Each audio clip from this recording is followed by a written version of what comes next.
Je salue chacun de vous au nom du Seigneur Jésus-Christ. Ainsi que tous ceux qui nous suivent par la ligne. Tous je les salue. Saluons-nous.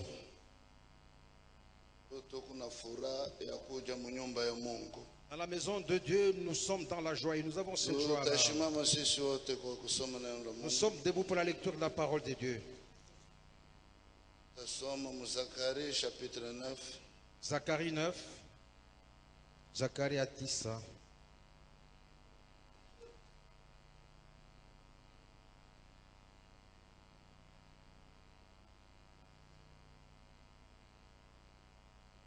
Mungu ni mwema. Mungu ni mwema. Mungu ni mwema. Ni mwema wangu. Huku Mungu mwema kwa kila mmoja wetu hapa. Effectivement, tu es bon pour chacun de nous. Au nom du Sauveur et Seigneur Jésus-Christ, nous te disons merci. Merci parce que tu es déjà ici. Et nous sommes en train de te sentir. Car ta présence domine chacun de nous. Nous sommes debout pour t'honorer, Seigneur, et pour lire ta parole. Et en elle se trouve la vie. Notre Dieu, aux cieux, nous voici devant ta face. Cette génération ténébreuse, nous avons reçu grâce devant toi. Et tu nous as donné la parole révélée, l'accomplissement de ta parole. L'heure du soir, la lumière paraîtra. Nous sommes dans la lumière du soir et nous y marchons, Seigneur. Viens nous aider. Sauve les âmes. Guéris les malades. Sauve ceux qui peuvent l'être. Pardonne ceux à qui tu peux pardonner. Nous voici devant ta face, Dieu, pour l'œuvre de Golgotha. Grâce à l'œuvre de Golgotha, nous te confions notre pasteur. Il a un grand travail à faire. Il a su nos lourdes responsabilités vis-à-vis de cette église. Sois avec lui. Ajoute beaucoup de choses sur ce qu'il a déjà et pendant sa vie de pèlerin sur cette terre, afin qu'il sache comment te servir. Je te confie le pasteur Eugène, le pasteur Ekaka, tous les diacres, tous les ministres de l'évangile, notre trésorier, notre chorale, les administrateurs, les interprètes, notre frère Franck, ainsi que toute l'église universelle.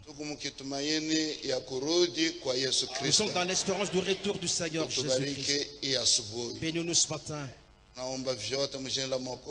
avons tout demandé au nom du Seigneur et notre Sauveur Jésus-Christ. Amen. Amen. Nous pouvons nous rasseoir. Le dimanche passé,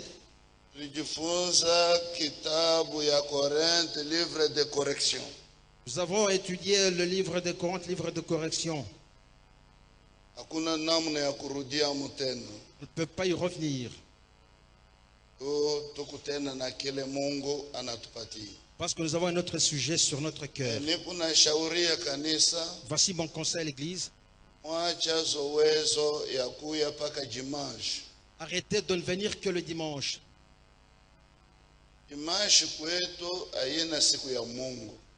Pour tous les dimanches, ce n'est pas le jour de Dieu. Le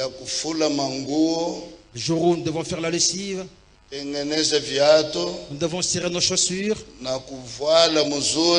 nous devons bien nous habiller. Et dire je vais à l'église. Non. Lundi, mardi, mercredi, jeudi, vendredi, samedi. Tous les autres jours de la semaine, tu fais ce que tu veux faire. Pour nous, chaque jour a de l'importance. Nous mangeons chaque jour. Et cette nourriture nous donne de la force, de la fierté. Et nous donne toutes les vitamines nécessaires à notre organisme. Haiko vizuri banza kutuelezea kusema tukuye kukanisa wengi. Il n'est donc pas bien de nous exhorter à venir nombreux à l'église. Mais lorsqu'on nous retourne à l'église primitive, nous apprenons que chaque jour, hommes et femmes étaient assidus au temple.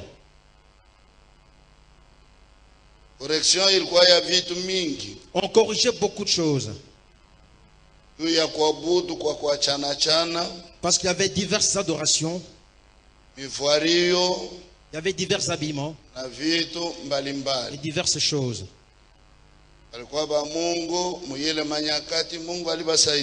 Ceux qui étaient de Dieu, Dieu les avait aidés à l'époque. Zacharie chapitre 9. Nous sommes donc dans Zacharie 9e chapitre. Depuis le verset 9.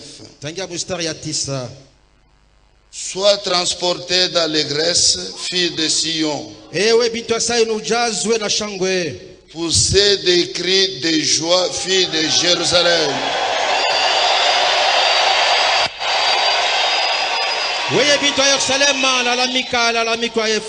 Voici ton roi vient à toi.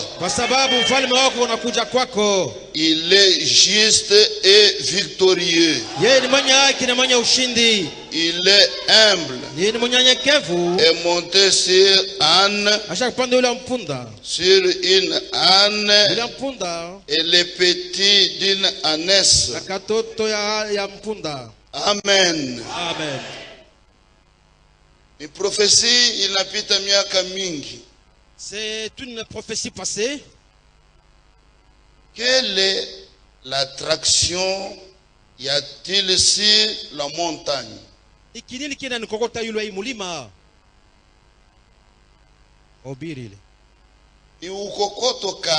Quelle est cette attraction? Et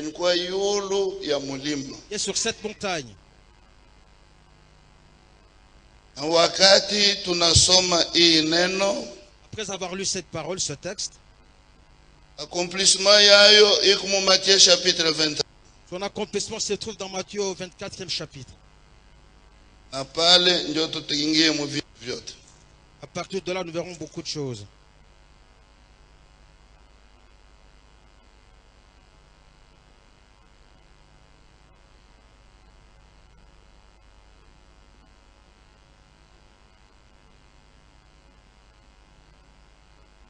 Et puis le verset premier. Lorsqu'il s'approchait de Jérusalem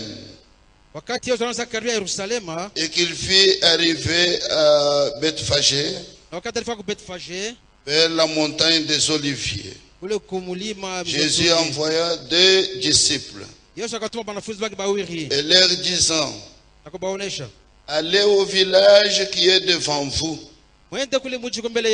Vous trouverez aussitôt une ânesse attachée et un anneau avec elle. Attachez-les. Amenez-les moi. Si quelqu'un vous dit quelque chose, vous leur répondrez: le Seigneur en a besoin. Autant qu'il peut avoir besoin de toi ce matin. À l'instant, il laissait aller. Oh, ceci est arrivé afin que s'accomplisse ce qui a été annoncé par les prophètes. Dites à la fille de Sion: voici ton roi vient à toi, plein de douceur, et monté sur une âne et sur une anneau, les petits d'une ânesse. Les disciples allèrent et firent ce que Jésus leur ordonnait. L'avait ordonné. Ils amenèrent l'ânesse et l'anneau, mirent sur eux leurs vêtements et fit asseoir dessous. La plupart des gens de la foule étendirent leurs vêtements sur les chemins L'autre coupèrent des branches d'arbres.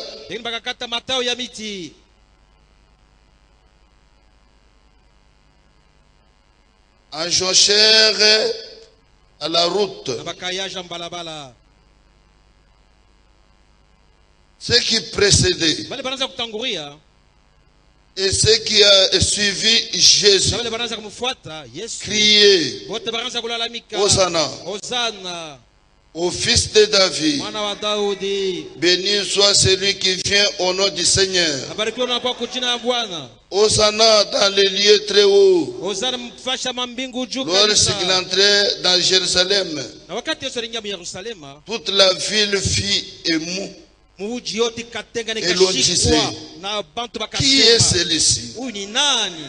La foule répondit, c'est Jésus, le prophète de Nazareth en Galilée. Que Dieu bénisse la lecture de sa sainte parole.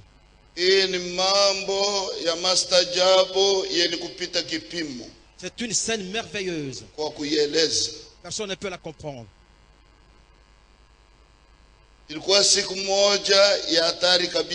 C'est un jour exceptionnel. Ce jour-là, les gens étaient énervés. C'était chaud. Les gens étaient émerveillés. Namna ilifanyika kumwanzo ya mwendo ya Yesu Kristo. Comme au début de la marche de Jésus-Christ.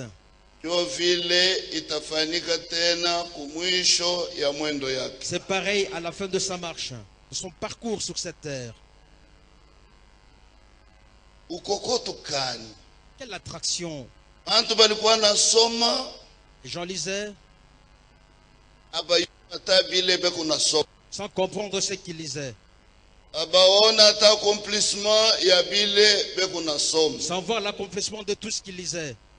Mais maneno yote inapendeza Mungu akufunli. En toute chose, il faut jouir de la révélation de Dieu.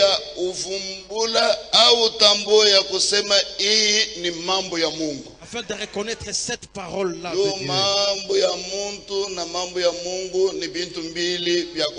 Parce que la parole de l'homme et la parole de Dieu sont différentes. L'œuvre divine et l'œuvre humaine sont deux choses tout à fait différentes. L'œuvre de Dieu prospère, mais celle humaine est éphémère.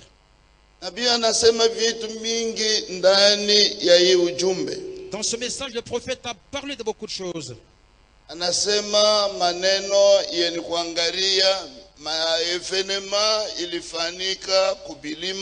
Entre autres, il parle de l'attraction sur la montagne.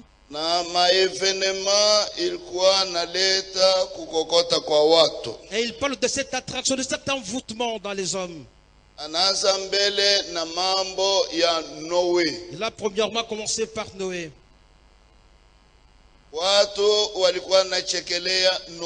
Les gens se moquaient de Noé,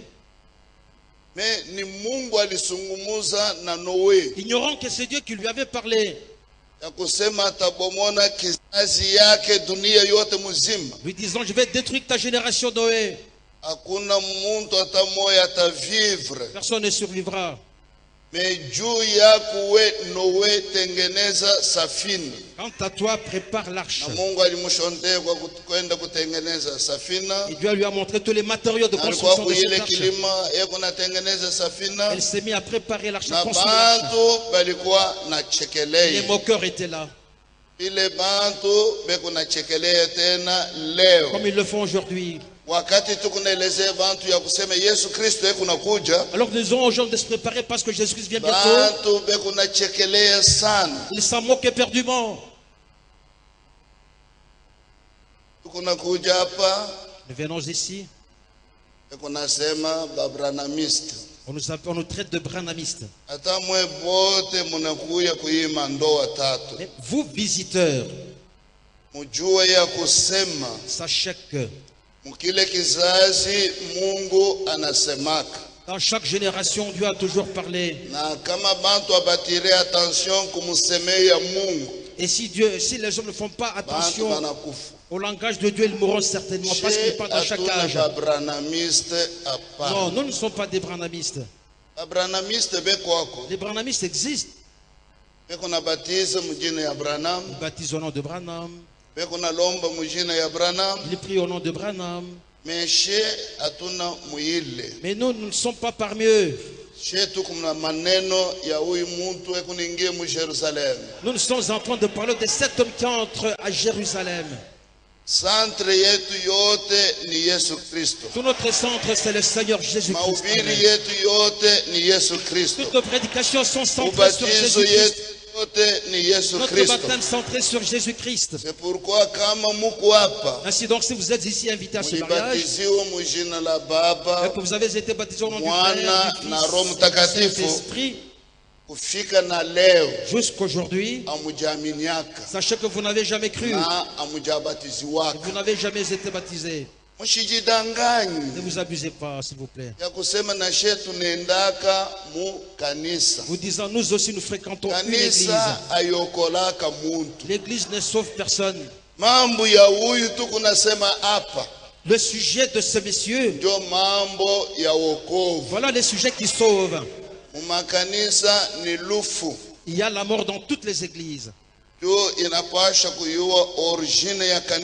Parce que vous devez connaître premièrement l'origine de l'église. Où, quand a-t-elle commencé, où va-t-elle? Voilà pourquoi Noé, sa génération était perverse. Et Dieu a dit, mon esprit ne demeurera plus jamais dans l'homme. Les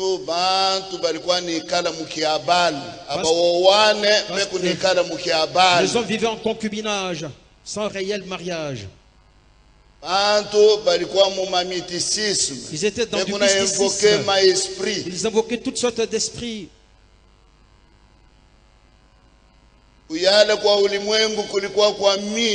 La terre était surpeuplée. Les gens se sont multipliés sur la surface de la terre. Et le mal s'est accru.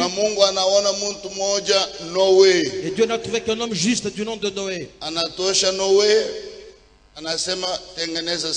Et il lui a dit, après l'arche. Et Dieu lui a donné, il lui a indiqué des arbres appropriés pour la construction de cette arche.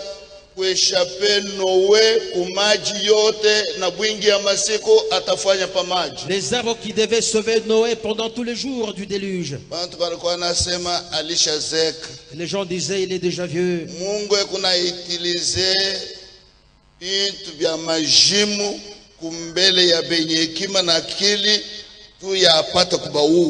Dieu use de la folie devant les sages et les intelligents afin de les tuer. Il s'en allait se moquant de Noé. Disant, ce papa a déjà vieilli. Il agit sous la vieillesse. Quel Dieu! C'est pareil aujourd'hui, vous êtes abusés, trompés, séduits par les églises. Elles vous disent, allez dans les montagnes, allez à Kawama, à Kilimansimba. En gravissant toutes ces montagnes, vous ne rencontrez que les démons. Vous n'avez jamais rencontré Dieu dans toutes ces montagnes-là. Parce que lorsque l'auteur de la parole, Jésus-Christ, qui nous sommes en train de parler ce matin, lorsqu'il a rencontré cette femme au puits, lui a demandé de l'eau à boire. Cette dernière a dit, il n'y a pas de communion entre vous et nous. Jésus a dit, si tu connaissais la personne qui te demande à boire, c'est contre toi qui lui en aurait demandé. C'est toi qui aurais demandé de l'eau de la vie. Et la femme lui a dit, donne-moi alors cette eau de vie. Et Jésus-Christ lui a dit, va, fais-moi venir ton mari. Elle a dit, non, je n'en ai point. Jésus lui a dit, tu dis la vérité. Tu as eu 4 concubins. Ce concubin est celui que tu as actuellement n'est pas non plus ton mari. L'hébergement des femmes, où tu acceptes de t'héberger, devant Dieu c'est faux. Dieu hait l'hébergement des femmes. Dieu aime le vrai mariage parce que là c'est une bonne chose. Et la femme s'est étonnée.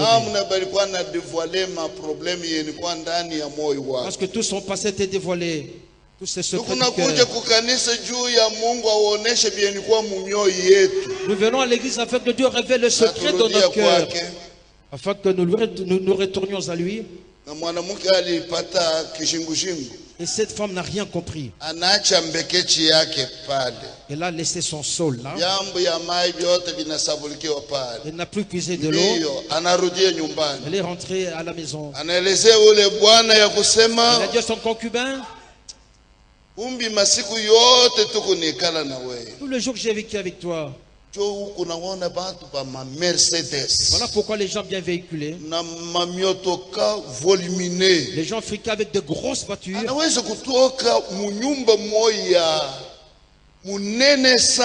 il peut quitter sa villa vers Kisanga dans une bicoque, ayant laissé sa moustiquaire jusque dans une moustiquaire fabriquée de toutes pièces. Un homme raisonnable, un homme responsable et normal. Il abandonne toutes ces jolies choses pour entrer dans cette sorte de moustiquaire. Il mange le haricot mal préparé, mélangé à de l'urine. Pour lui c'est de l'huile.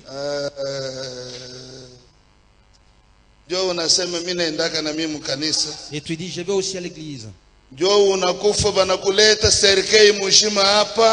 on apporte ta dépouille mortelle ici. La mort ne change rien.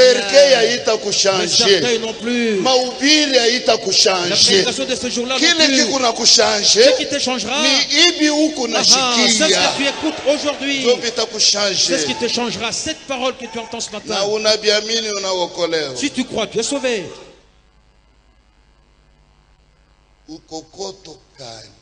Quelle est cette attraction sur cette montagne? Les gens sont venus à Jésus-Christ. Et il s'est mis à leur parler de la parole. Parce que lui, il lisait les cœurs des gens. Les gens ont entendu. On n'a jamais entendu pareille chose dans notre église. Oui. Il n'y a pas de vie dans l'église. Seul Jésus est la vie. Moi, je ne suis pas la vie. C'est Jésus qui est la vie. C'est Jésus qui est la vérité. Moi, je ne suis pas la vérité. Moi non plus. Seul Jésus est la vérité. Et il dit, femme, sur ces paroles. On ne croit pas parce que nous sommes venus au mariage. On n'a pas cru parce qu'on est venu au mariage, non. Nous avons cru parce que nos oreilles ont entendu d'elles-mêmes. Voilà pourquoi nous avons cru.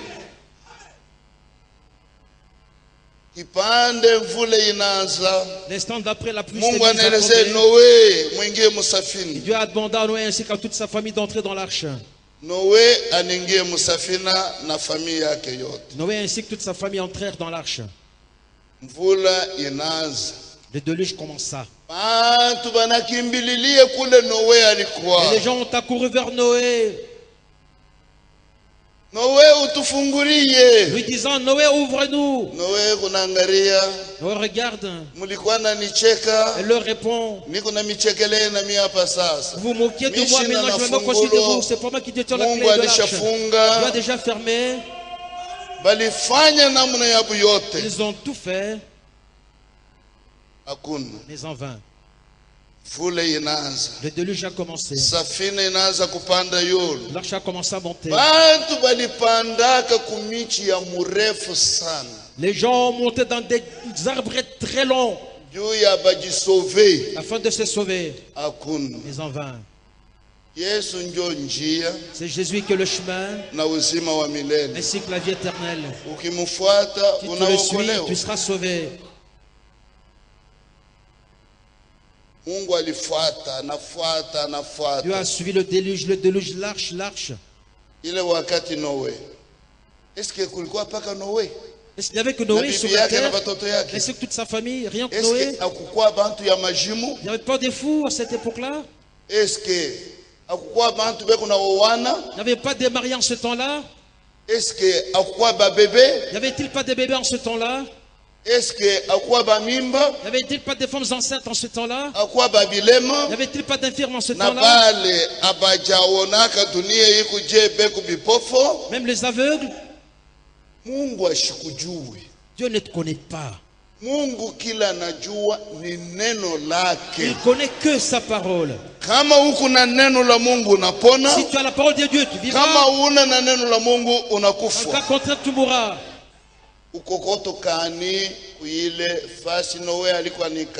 Quelle est cette action? Quelle est cette attraction dans l'environnement de Noé? Et le monde périt.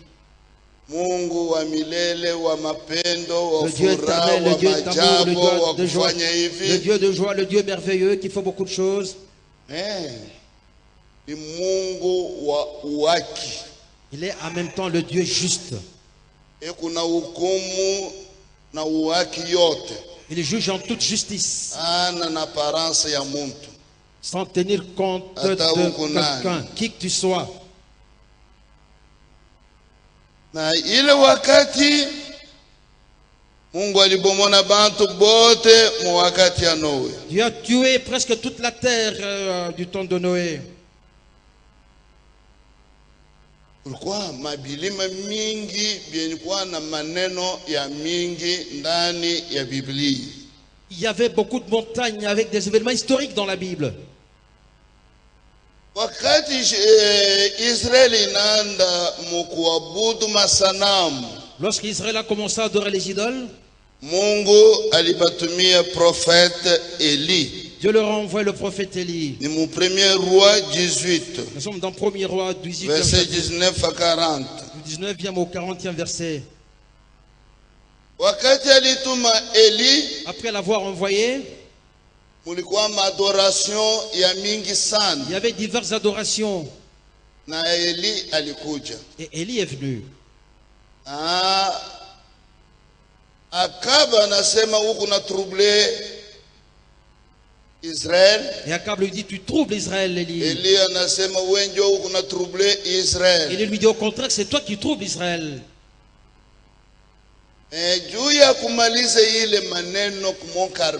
Mais pour mettre fin à toute cette discussion sur le mont Carmel, nous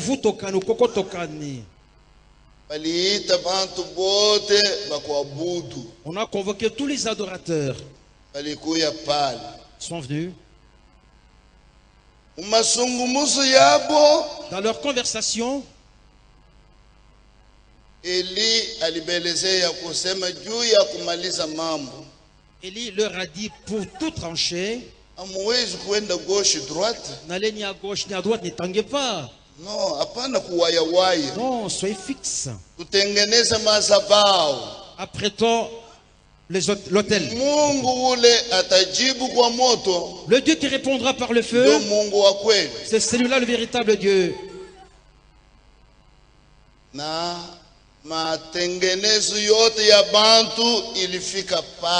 Et tous les organisateurs sont arrivés là. Ils ont apprêté l'autel, ils ont apporté de brebis. Ils ont été placés là.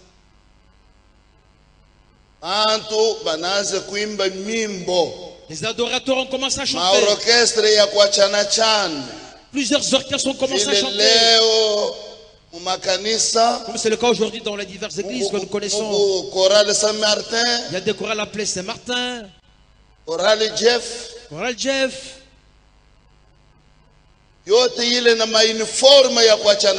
Et tous en uniforme, afin de chanter. Ils ont installé leurs micros, leurs appareils musicaux. Et les femmes sont arrivées là aussi. Une chorale extraordinaire. balisha kujipenta, bien maquillés, balisha voila, habillés à la mondaine, vile ba hôtesse ba avion beko na voila, comme les hôtesses de l'air. Mankanjo mufupi, masakafu yiku wazi, Votre jupe laissant découvrir les cuisses et les mollets.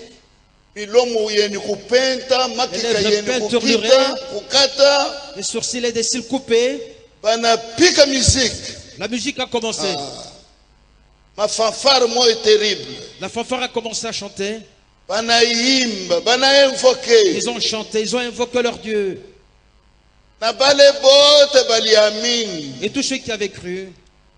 Kulikuwa ba Astarte. Il y avait du Astarte. Kulikuwa ba Baal. Il y avait des dieux Baal. Ni paka vile biku leo. Pareil au jour d'aujourd'hui. Kulikuwa ba Kimbangiste. Il y avait des Kimbanguistes. Kulikuwa ba musulmans. Il y avait des musulmans. Kulikuwa ba branamistes. Il y avait des branamistes.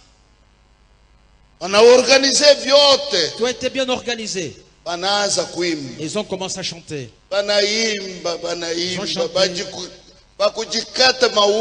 se sont incisés. Ils se sont piqués du kaolin. Ils se sont placés des feuilles d'arbres. Et cela a attiré toute la ville. Ils ont chanté jusqu'à se fatiguer. Aucune réponse. C'est pourquoi Voilà pourquoi Dieu dit: sortez du milieu d'elle, mon peuple. Parce qu'aujourd'hui, ce n'est plus la période organisationnelle. Ce n'est plus la période dénominationnelle. Aujourd'hui, c'est le temps de l'épouse.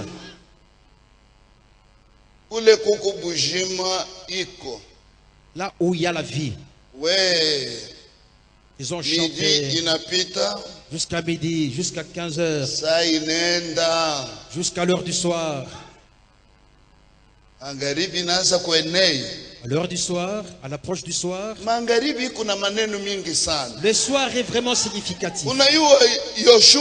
Josué était en pleine lutte. Il a vu que le soleil n'avait pas encore de victoire. Bantuku. Un homme. Dit au soleil: soleil, arrête-toi là. Le soleil obéit et s'arrêta. Si donc tu as Dieu en toi, tu es fort. Et le soleil s'est arrêté là. Et Josué a lutté, il a combattu jusqu'à la victoire. Ils ont chanté jusqu'à se fatiguer. Élie leur a dit: voilà pourquoi nous disons que ce n'est plus la période dénominationnelle, que les dénominations s'étaisent donc, que s'étaisent complètement les dénominations. Ce sont des bruits inutiles qu'elles font. Des bruits inutiles. Quoi qu'elles fassent, quoi qu'elles soient, sont des brouillards. Il n'y a plus rien en elles. Quelle traction sur cette montagne. Pourquoi nous sommes ici? Parce que nous sommes attirés, nous sommes envoûtés. Là où se trouve le corps, c'est là que s'assembleront les aigles.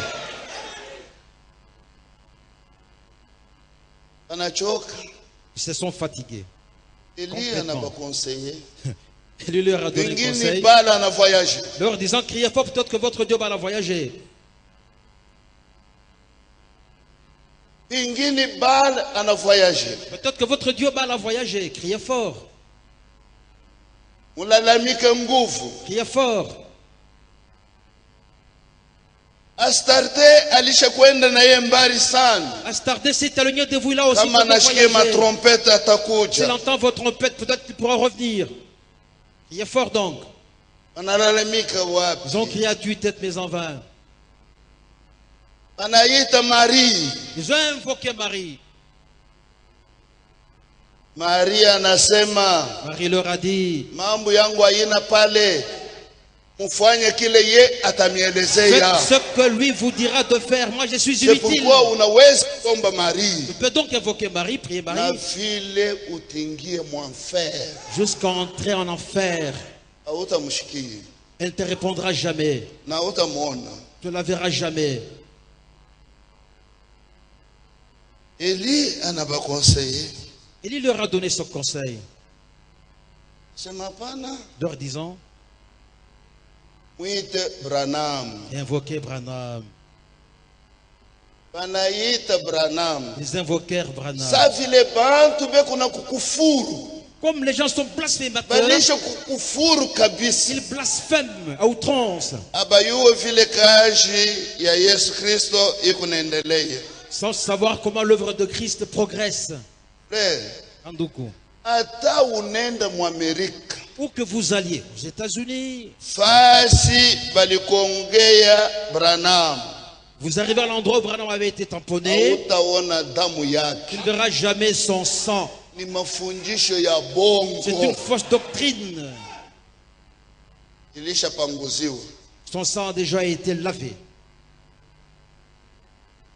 Oh, Branham a créé des écureuils. Non. Même quand Josué a arrêté le soleil, c'est pas lui qui l'a fait. C'est Dieu en Josué qui a arrêté le soleil. Amen. C'est pas Branham qui a créé les écureuils. C'est Dieu en lui, en Branham, qui a créé les écureuils. Mais c'est Dieu qui est en Branham. C'est l'esprit. Niro. Maintenant, ça. La Bible dit, c'est lui qui est en vous est plus grand que celui qui est dans le monde. Maintenant, tu compares na oui. Ça compare toi aussi. C'est pourquoi Jésus a dit, fais cette comparaison. Voilà pourquoi Jésus a dit, yoyote atanyamini, quiconque croira en moi atafanya bintu kupita na hivi minafanya, fera les œuvres que je fais, il en fera même de plus grandes. Yoyote. Quiconque. Ndio pale kilikuwa Jehova alijipunguza ndani ya Yesu Kristo. Tout Jéhovah était entré en Jésus-Christ. Tout ce qui était en Jésus-Christ s'est déversé dans les hommes et dans les femmes. Et non dans un seul individu.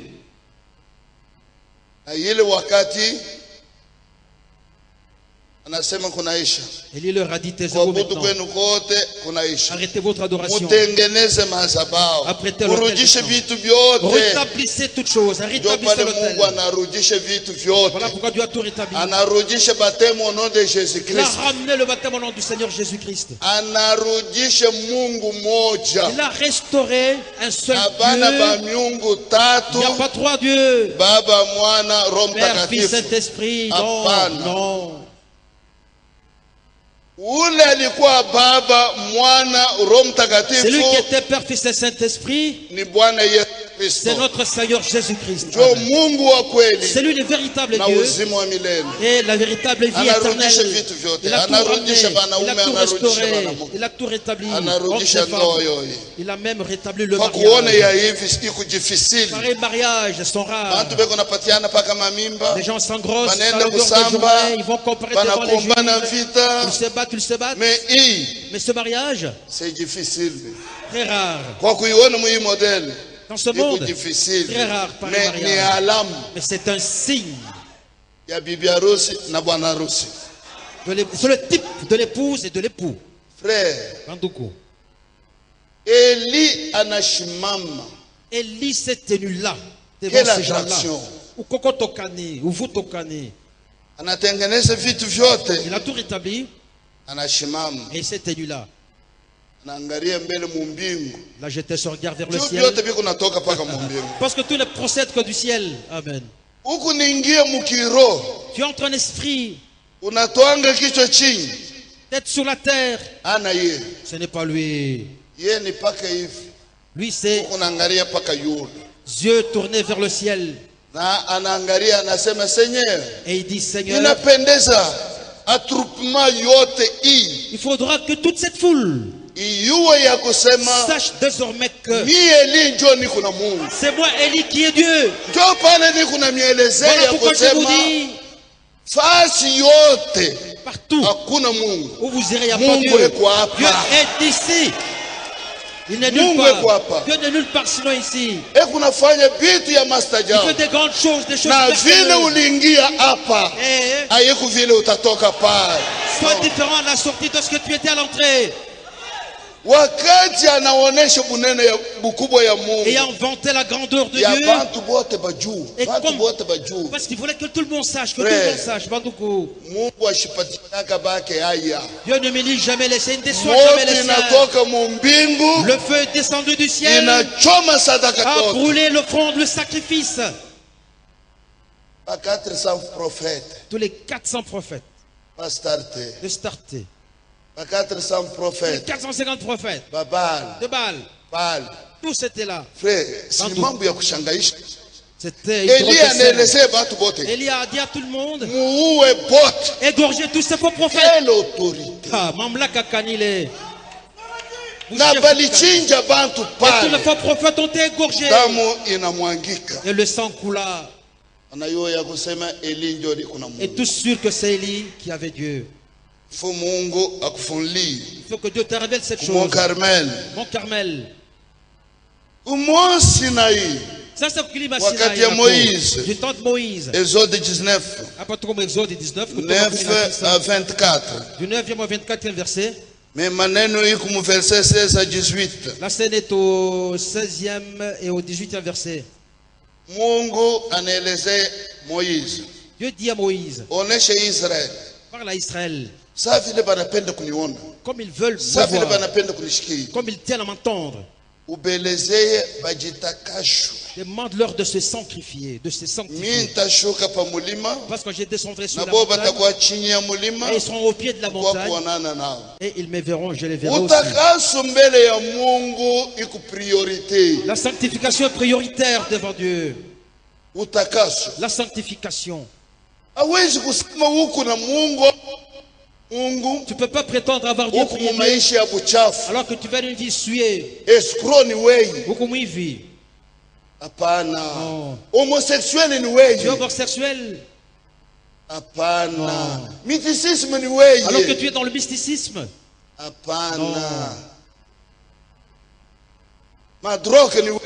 Alors que tu te drogues. Alors que tu es meurtrier, assassin. Pour voir Dieu, une seule condition, la sanctification. Il faut que tu sois pur, saint. C'est alors que Dieu t'écoutera. Ma soeur, si tu as des lèvres peinturées, des soucis coupés, des cils coupés, des cheveux coupés, avec des cordons d'oreilles, avec des bracelets, tu peux t'agenouiller 24 heures sur 24. Dieu ne t'écoutera jamais. Non. Dieu a besoin des saints et des saintes. En pantalon, ta femme, et prétendre prier Dieu,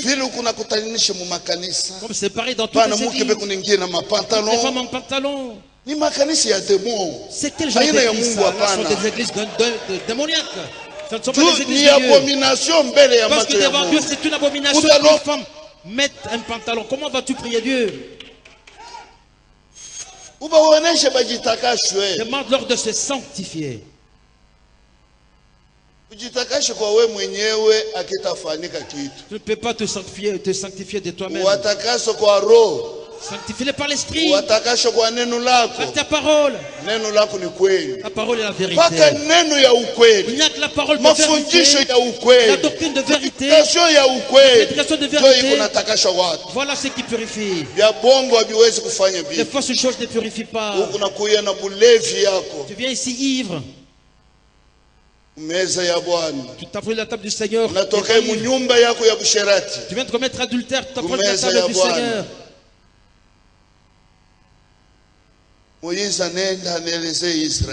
Moïse a parlé à Israël, leur a demandé de se sanctifier. Ils ont dit aujourd'hui nous allons l'écouter. Aujourd'hui nous verrons Dieu. Les gens se sont sanctifiés, ils ont arrêté leur rapport sexuel, ils ont tout fait. Dieu n'a pas besoin de tout ça. Dieu a besoin du cœur. Qu'est-ce que c'est l'homme? Ce qui sort de son cœur.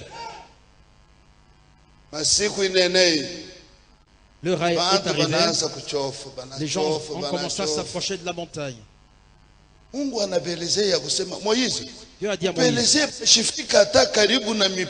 demande-leur de ne pas s'approcher de la limite de la montagne. Quiconque s'approchera de la limite mourra. Tu sais d'où tu viens ce matin. Tu ne viens pas de chez toi, mais de l'adultère. Et tu as entré dans la maison de Dieu. Dégageant l'odeur de la prostitution, de l'adultère, de la bière. Et que Dieu t'écoute. Que Dieu t'écoute et t'exauce. Dieu qui ne s'approche même pas de la limite de la montagne. Bien-aimé en Christ. Certainement se sont sanctifiés. Mais Dieu s'est mis à descendre sur la montagne. Et quand il descendait, la terre s'est mise à trembler. La montagne s'est mise à trembler. Les éclairs ont commencé à briller. Les tonnerres ont grondé. Ce Dieu, c'est Dieu qui s'est complètement déversé en Jésus-Christ. Cette femme dont le linge avait été touché par une femme pour sa guérison, nous devons dire, Seigneur Dieu, merci. C'est par ta grâce seulement que nous sommes aussi ici aujourd'hui. C'est par ta grâce que tu nous as appelés Père. En ce temps-là, ah ben c'était de la souffrance. Les gens ont dit non, Moïse, arrête. Nous ne voulons plus entendre. Nous ne voulons même plus le voir. Moïse, demande-lui d'arrêter. Va dire à ton Dieu, Moïse, qu'il te parle à toi et qu'à ton tour tu viens nous parler de ce qu'il t'a dit.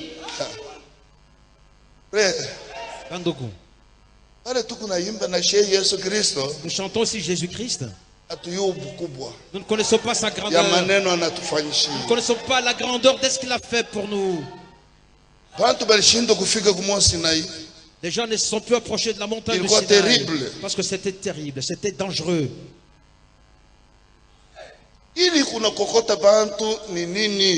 Quelle est cette attraction parmi les hommes?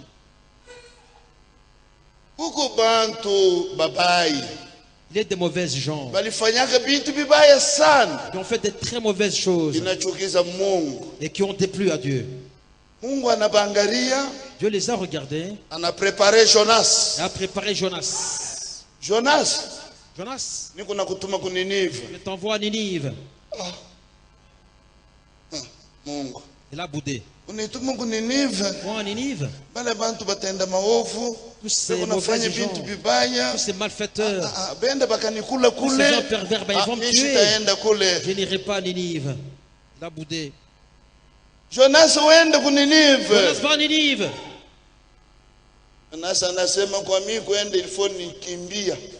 Autant fuir que aller à Ninive. Il a pris son argent. Il a pris son bateau. Il est entré dans un bateau qui ne lui appartenait pas. Dieu a dit, où que tu ailles, où que tu sois, je serai avec toi. Il a pris place à bord d'un bateau. À bord d'un bateau qui coûtait cher. Plein de marchandises. Frère, bateau inaanza kuingia. Et le bateau commence à chavirer. Capitaine analeta commandement. Le capitaine a commandé en disant, jetez tout dans l'eau. Ils ont jeté toutes ces marchandises. Ils ont jeté toutes ces marchandises valeureuses. Pas de solution. Le bateau coulait. Le bateau coulait. Mais qu'est-ce qui arrive? Que chacun prie son Dieu. Que chacun de vous prie son Dieu. Peut-être qu'il pourra nous exaucer. Dieu n'appartient pas à tout le monde. Dieu n'est pas collégial. Les uns prient en regardant le soleil. Les autres dans telle position. Les autres encore dans telle autre position. Ils trouvèrent Jonas calme comme si de rien n'était. Messieurs, pourquoi tous tes soucis pas de ce qui nous arrive? De tous ces événements sont-ils absolument rien? Pourquoi es-tu tranquille? D'où viens-tu? Qui es-tu? Et où vas-tu? Voilà.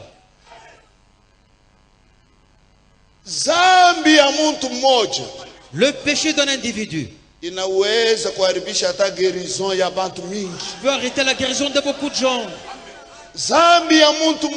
Le péché d'un individu peut apporter le malheur sur toute la famille. Il a dit, je suis juif, je suis en train de fuir devant la face de Dieu. Dieu m'a envoyé, je me dis. Que veux-tu que nous fassions alors pour que nous ayons la vie sauve? Il leur a dit pour moi, comme c'est moi qui suis la cause de tous ces malheurs qui vous arrivent. C'est pas toi qui as troublé l'église d'autrui là. C'est pas toi qui as fait mourir ton père. C'est pas toi qui as fait mourir ta mère. Ne le sais-tu pas? Comme solution, jetez-moi dans l'eau et vous aurez raison. Toute ta raison est sans importance. Ce que Dieu te demande, c'est accomplir sa mission. Comme Dieu est créateur, la baleine, il appelle la baleine. Baleine dit, mais voici mon Dieu. Suis ce bateau, baleine. Elle s'est mise à suivre le bateau. Celui qui se jette dans l'eau, avale-le. L'instant d'après, la baleine a obéi à l'ordre de Dieu. Elle a suivi le bateau. Jonas jeté dans l'eau comme un colis. Et la baleine ouvre sa gueule et avale Jonas. La protection divine. Même lors du danger, Dieu te protège.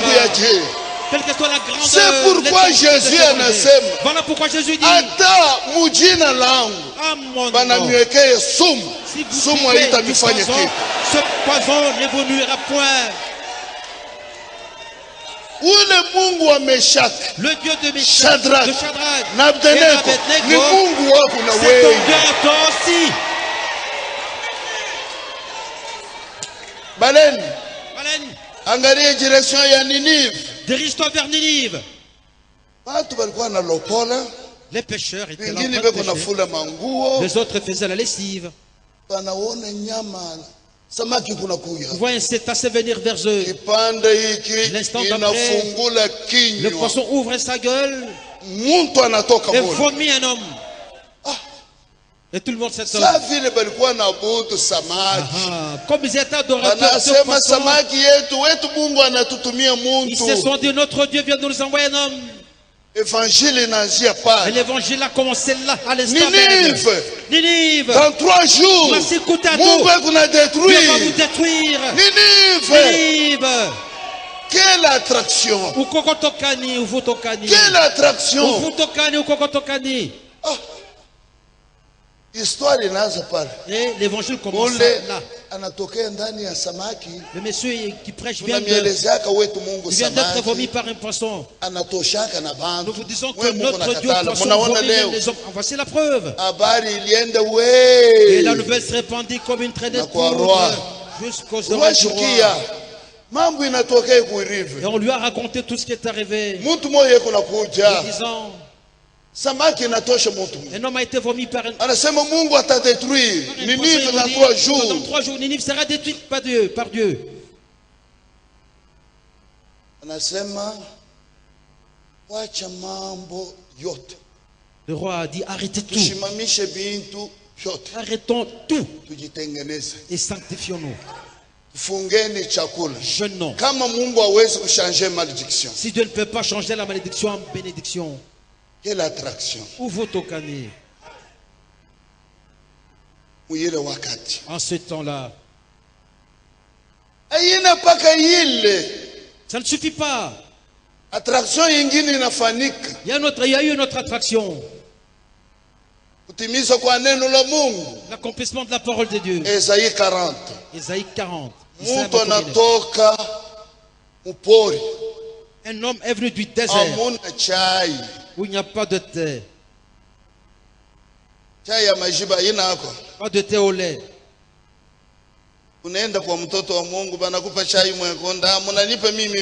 Tu rends visite à un enfant de Dieu, on te sert du thé sans lait. Est-ce que le ministère consiste à prendre du lait au thé, enfin du thé au lait? Le miel et les oiseaux. Voilà tout ce qu'il avait comme nourriture. Bandoko.